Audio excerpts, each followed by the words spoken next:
할렐루야, 이 새벽에 하나님의 말씀을 사모함으로 나오신 우리 모든 성도님들을 축복하고 환영합니다. 자, 오늘 우리에게 주신 하나님의 말씀은 마태복음 18장 21절부터 35절까지입니다. 본문의 말씀은 제가 봉독하겠습니다. 그때 베드로가 나와 이르되 주여, 형제가 내게 죄를 범하면 몇 번이나 용서하여 주리이까? 7번까지 하오리이까? 예수께서 이르시되 내게 이르노니 7번뿐만 아니라 7번을 70번까지라도 할지니라. 그러므로 천국은 그 종들과 결산하려 하던 그 어떤 임금과 같으니, 결산할 때에 10,000달란트 빚진 자 하나를 데려오매 갚을 것이 없는지라.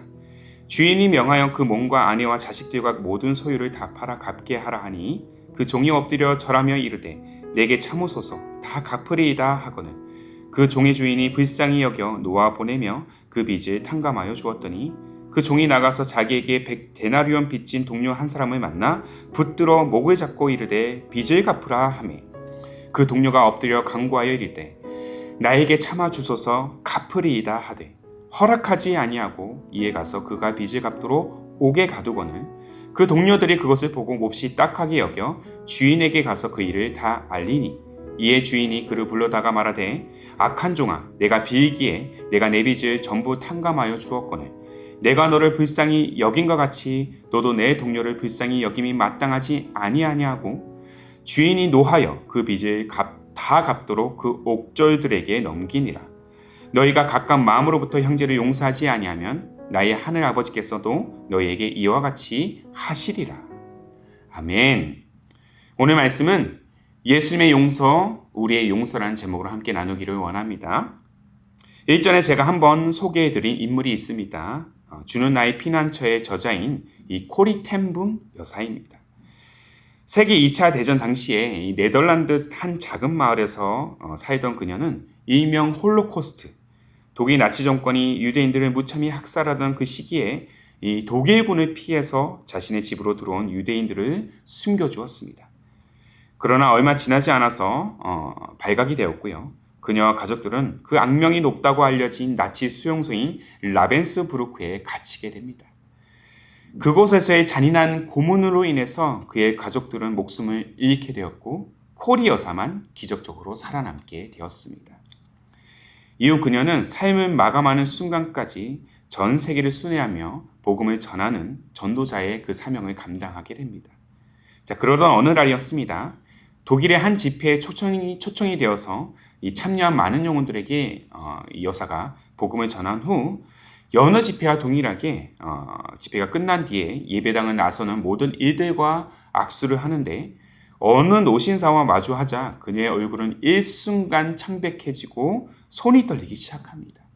그 노신사는 바로 코리의 가족을 고문해서 죽게 만들었을 뿐 아니라 처녀였던 자신의 옷을 전부 벗겨내고 온갖 고문을 하면서 말할 수 없는 고통과 수모를 주었던 바로 그 전범이었다라는 것이죠. 만약 저와 여러분이 코리아와 같은 상황을 마주한다면 어떻게 대응하겠습니까? 아마도 많은 사람들이 그 자리를 피해서 버리거나 반대로 그간 쌓여진 분노와 상처를 그에게 쏟아낼 것입니다. 코리 여사도 마찬가지였습니다. 그녀는 자신을 끔찍하게 고문했던 이 노신사를 마주하는 그 찰나, 하나님께 이렇게 기도했다고 해요. 하나님, 제가 세상에 존재하는 모든 사람들은 용서해도 이 사람만큼은 도저히 용서할 수 없어요. 사실 누구라도 그녀의 고백을 반대할 사람은 없을 것입니다. 어쩌면 코리의 반응은 매우 정상적이고, 그 용서를 하고 용서를 하지 않고는 그녀의 권리이기 때문이에요. 그런데 그때 그녀의 마음 가운데 다음과 같은 하나님의 음성이 들렸습니다. 딸아, 내가 저 사람까지 구원하기 위해 내 십자가를 쳤단다. 용서라는 말은 어쩌면 세상에서 가장 어려운 단어일 것입니다. 어떤 사람이든 받은 상처를 쉽게 씻어내기도 어렵고, 상처가 아무는데도 오랜 시간이 걸리기 때문이에요.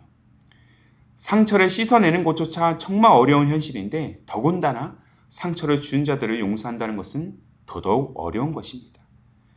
자, 오늘 본문은 공동체의 신앙적 교훈이 담긴 예수님의 5가지 강화 중에 4번째 강화 후반부에 해당됩니다. 베드로는 예수님께 한 가지 질문을 던지죠. 자, 그 주제는 바로 용서입니다. 만일 형제가 자신에게 상처를 주면 그 형제를 몇 번까지 용서해 주느냐는 것입니다. 자, 이 질문 직후에 나오는 숫자가 있죠. 자, 본문 22절 하반절을 보시면 7번까지 하오리까라고 재차 베드로가 묻습니다. 자, 본래 유대인들의 선생이었던 이 랍비들은 3번까지 용서하라고 가르쳤지만 베드로는 그 범위와 횟수를 의도적으로 확장한 것입니다. 주님, 7번 정도면 정말 많이 용서한 거죠? 라는 의도가 숨겨져 있다는 거예요. 그런데 이어진 예수님의 대답은 베드로의 예상을 완전히 빗나갔습니다. 자, 본문 22절에 한번 보십시오. 예수께서 이르시되 내게 이르노니 7번뿐 아니라 7번의 70번까지라도 할지니라. 7번의 70번까지. 이는 숫자적으로는 490번이지만 우리가 인생을 살면서 과연 이 500번 가까이 용서할 일이 과연 있을까요? 그래서 이는 숫자의 개념을 넘어선 무한대의 개념으로 보시면 되겠습니다. 일평생 끊임없이 용서를 베푸며 살라는 의미인 것이죠. 그리고 마땅히 용서를 베푸는 인생을 살아야 한다는 의미까지 여기에 포함이 되어 있습니다. 그 이유를 예수님은 이어지는 강화를 통해서 용서가 가진 의미를 조금 더 구체적으로 우리들에게, 제자들에게 재교정해 주십니다. 용서할 줄 모르는 종의 비유를 통해서 그렇게 지금 말씀을 하고 계신다는 것이죠. 우리가 잘 알다시피 오늘의 비유는 주인에게 1만 달란트 빚진 종이 그 빚을 갚지 못했지만 그의 간절한 호소를 들은 주인은 그를 불쌍히 여겨서 그 빚을 모두 탕감해 줍니다. 그런데 그렇게 탕감을 받은 자는 자신에게 100데나리온을 빚진 자를 용서하지 않고 옥에 가둬버립니다. 자, 이 소식을 들은 주인은 그를 괘씸하게 여겨서 그를 다시 붙잡아 옥에 가두는 장면으로 본문이 마무리가 되죠. 사랑하는 성도 여러분, 1만 달란트와 100데나리온의 차이는 비교할 수 없을 만큼 큽니다. 은 한 달란트는 6,000데나리온과 같습니다. 그래서 1만 달란트는 그야말로 천문학적 금액으로 종이 평생 갚아도 갚지 못할 액수라는 것입니다. 그런데 그 빚을 주인이 탕감해 주었고 또한 종을 용서해 주었습니다. 이는 그 어떤 선한 행위로도 용서받을 수 없는 그렇게 죄인이었던 우리가 예수 그리스도를 통해서 용서받은 것을 의미하는 것입니다. 예수께서 친히 우리의 대속물이 되어주신 것입니다. 이 대속물은 본래 노예를 해방시키기 위해서 대신 몸값으로 지불하는 돈을 의미합니다. 예수께서 제 노예였던 우리를 해방시키고자 우리 대신 죄값을 치르시고 십자가에 달리신 것입니다. 이것이 우리에게 주어진 이 대속의 은혜, 갚을 수 없는 은혜, 바로 예수님의 용서인 것입니다. 이 대속의 은혜를 우리가 안다면 용서받을 수 없었던 존재였음에도 용서받았다는 사실을 우리가 또한 안다면 과연 우리가 용서하지 못할 사람들이 있을까요? 물론 내면의 감정이 켜켜이 쌓여 있기 때문에 용서하기는 쉽지 않습니다. 그런데 한편으로 생각하면 자그마한 일조차 용서하지 못하는 우리 자신은 하나님 앞에 더 큰 죄악을 저질렀음에도 불구하고 예수님은 기꺼이 육신의 몸을 입고 가장 낮은 곳인 이 땅에 오셔서 우리를 위하여 친히 십자가에 달려 살이 찢기는 참혹한 고통을 감내하시면서 그 용서의 사역을 완성해 내셨습니다.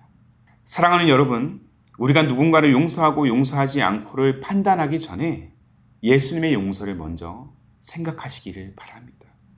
그 한량없는 은혜로 우리가 구원받았다는 사실을 관가하지 마시기 바랍니다. 그리고 그리스도의 사랑으로 용서하는 인생을 여러분들 사십시오. 실상 우리에게는 용서할 능력도 용서할 권리도 없기 때문입니다.